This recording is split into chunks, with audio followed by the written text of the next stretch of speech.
Part 1. For comforting yourself. Ay, alam mo ba?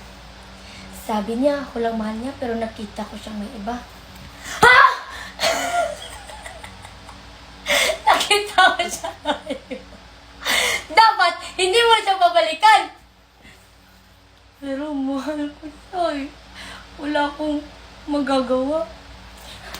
Sabi ko sa'yo, huwag mo nang balikan yung mga taong ganyan. Ha? Ang tigas talaga ng ulo mo, no? Pero, mahal ko siya eh. Ewan ko kung minahal niya ba ako. Sabi ko nga, di ba? Maghintay ka ng taong para sa'yo. Huwag kang apura-apura para kang igat. Sorry naman. Hindi ko naman alam kasi na hindi niya ako gusto eh. Sabi ko nga, di ba? Ha? Dapat be matured.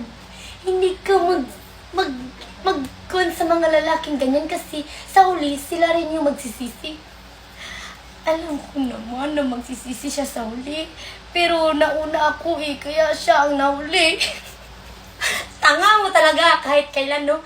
Ang tanga mo talaga pagdating sa pag-ibig. Sorry na. Oh. Sabi ko, di ba?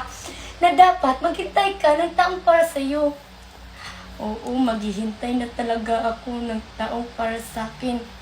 Ganyan! Makinig ka talaga sa'kin. Pero nag-text siya kanina, sabi niya good morning. Tang ina. The end.